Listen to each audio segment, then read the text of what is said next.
Estamos iniciando mais uma edição da Sessão TV Atende. Nosso convidado de hoje é o consultor de empresas Paulo Vitor Guimarães. Paulo, seja muito bem-vindo à Sessão TV Atende. João, eu que agradeço mais uma vez pela oportunidade. Estamos aí para poder colaborar. Paulo, no seu trabalho você tem uma grande experiência com a área de alimentos e a gente está vivendo aí essa pandemia. Esse é um momento que as empresas que trabalham nesse ramo de alimentação têm que ter um cuidado redobrado, seja com seus colaboradores, seja na sua produção?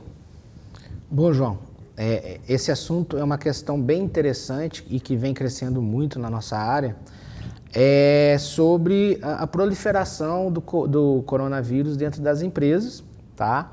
E também sobre oferecer segurança para o consumidor. Dentro da área de alimentos, já existe há muito tempo uma exigência legal, tanto da Vigilância Sanitária quanto do Ministério da Agricultura, que se chama Boas Práticas de Fabricação, tá? Essas boas práticas, elas têm por objetivo diminuir os riscos de contaminação alimentar, ou seja, produzir um alimento seguro para que quando chegue na mão do consumidor, ele não transmita nenhum surto alimentar, né? Nenhuma doença transmitida por alimentos, tá? E essas boas práticas, elas vão muito de encontro com o bloqueio da proliferação do coronavírus, tá? Por quê? Porque da mesma maneira que você manipula um alimento, que você trabalha na empresa, evitando a contaminação daquele alimento, são as mesmas regras, as mesmas condutas para evitar que o Covid chegue em você ou que você passe o Covid para alguém. Então, as boas práticas de fabricação, que já são necessárias, já eram necessárias por muito tempo, elas se tornam essenciais no momento de pandemia, essenciais e com atenção redobrada. Para quê? Para que dentro da empresa também não aconteça casos de contaminação, de funcionário passar para o outro, né, o coronavírus, e acabar tendo um surto dentro da empresa e a empresa acabar fechando, né? Essas boas práticas dentro da empresa são coisas do cotidiano que todos deveriam seguir. Basicamente é isso. Exatamente, João. As boas práticas, basicamente, elas envolvem práticas de higiene pessoal, local e qualidade de matéria-prima e transporte. É basicamente isso. Então, dentre das boas práticas, já é de praxe, já é necessário aplicar a higienização local, de equipamentos, de utensílios, de bancadas, de banheiros de uso comum, né, de funcionários, que eu quero dizer. E com a chegada do Covid, isso se tornou essencial, né? Higienizar uma bancada para, caso alguém esteja contaminado, outra pessoa não se contaminar. Utensílios, né? As pessoas dentro da empresa usam a mesma colher. Então, higienizar a cada troca. Isso sempre foi necessário, agora então se torna mais que necessário. Primordial. E principalmente, higiene pessoal. As boas práticas já falam de banho diário, de roupa limpa, de uniforme limpo, troca diária, touca, enfim, EPIs. Agora, na época de pandemia, veio o uso da máscara, né? E o pessoal fala, veio o uso da máscara e do álcool 70. Não. O álcool 70, ele já é obrigatório por lei há muito tempo dentro das boas práticas, tá? A questão é que agora, né, viram a real necessidade, que o álcool e máscara salvam vidas, que deram maior importância. Mas confesso para você, João, antigamente, quando a gente ia dar um treinamento, algum trabalho, era difícil convencer as pessoas a usar o álcool 70. De que maneira o álcool 70 era recomendado para as empresas? É na questão de higienização mesmo, Paulo? Isso, João. Todo o processo de higienização na empresa, ele consiste na limpeza e sanitização. São duas etapas. A limpeza é o quê? É retirar a sujeira que você vê, o visível, né? Lavar com uma bucha, com detergente neutro. Só que isso, por incrível que pareça, não garante 100% a eficiência da redução de micro-organismos. Nisso vem a sanitização, que é o uso de um agente químico para tirar o que você não vê.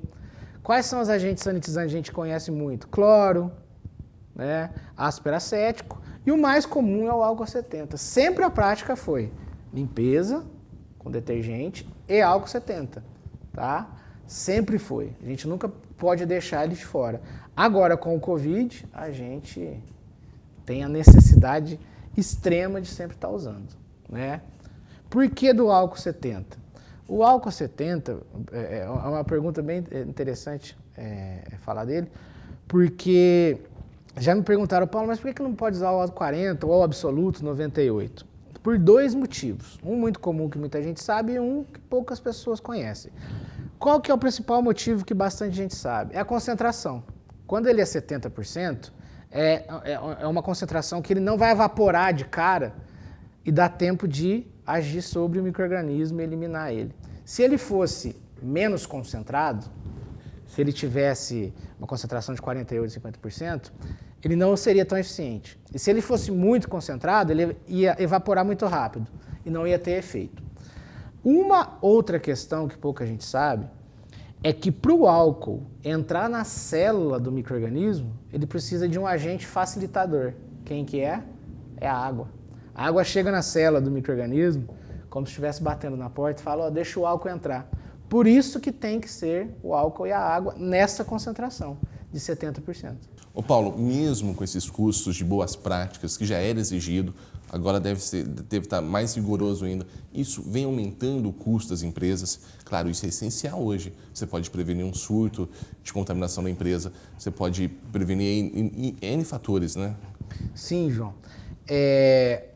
Por que vem aumentando os custos de muitas empresas? Justamente por algumas não terem o uso frequente do álcool como já era necessário, tá? Mas concordo também que com a pandemia houve a necessidade a mais desse uso. Então, para todo mundo, em resumo, teve um aumento do custo, sim. Entretanto, existem maneiras, além do álcool 70, da gente estar eliminando micro-organismos dentro da empresa, que é o que eu acabei de dizer para você, que é o uso do cloro, né? A questão do cloro, ele acaba sendo mais barato em termos de proporções, você faz soluções maiores. Então, para limpar uma parede, um piso, o que é o mais indicado? O álcool 70, sair borrifando o álcool em parede e piso, você vai quebrar, né? Então, é preparar uma solução clorada, com a concentração certa, indicada no rótulo, e sair aí higienizando a sua empresa. É aquela história, a gente tem que ter a visão mais eficiente e mais barata para aquilo, tá? Então, existe o álcool 70 para mão, bancada, utensílio? Sim, ele é bem eficiente porque ele evapora rapidinho. Já para outras instalações, por exemplo, aí você já tem que estudar uma outra maneira para tentar reduzir. Mas sim, de fato, é um gasto que a empresa hoje já tem que começar a colocar na prática delas. Existe algum estudo ligado à contaminação pela alimentação por produtos produzidos? Sobre o Covid? João, não existe nenhum estudo assim comprovado, que foi bem aceito, dizendo que um alimento processado transmitiu o coronavírus, tá? Porque ele sofre calor, tratamento térmico, acidificação, enfim. O processo dele elimina o Covid, e o fato de você comer, ingerir, ainda não comprovaram que alguém contraiu o coronavírus comendo alguma coisa. Entretanto, no final do processo pode ocorrer essa contaminação pelo corona, que é no fato de embalar e no fato de entregar. Aí sim, o alimento já está processado, colocado em uma embalagem e entregue. Aí já vem a questão do contato, daquela questão de cumprimentar a mão de alguém que esteja contaminado. Se a pessoa que estiver no final da cadeia não seguir as regras do Ministério da Saúde sobre conter o coronavírus, sim, pode passar por contato. Cumprimenta, pega, come. Aí acontece a contaminação. Exatamente. Ou se alguém que esteja contaminado entregar na casa de alguém um alimento e pelo contato, né, entre a embalagem da pessoa com o cliente, aí sim pode acabar chegando a ser contraído. Ou seja, seguir sempre as boas práticas, seja em casa, seja nas empresas, é melhor que a gente tenha a melhor alternativa nesse momento, né? Exatamente, João. Sempre pecar pelo excesso. A pandemia causou inúmeros danos, que a gente não pode nem tentar falar deles aqui, mas de tudo a gente tem que tirar um proveito, tem que fazer a limonada com limão. E uma das coisas que a pandemia pelo menos ajudou foi o aumento da higiene pessoal, tá? E isso para as indústrias de alimentos, para as empresas, restaurantes, bares, tem sido bom, né? Paulo, eu queria muito agradecer a sua participação e até uma próxima oportunidade. Ô, João, eu que agradeço mais uma vez e estamos aí para o que vocês precisarem. Conversamos hoje na Sessão TV Atende com o consultor Paulo Vitor Guimarães.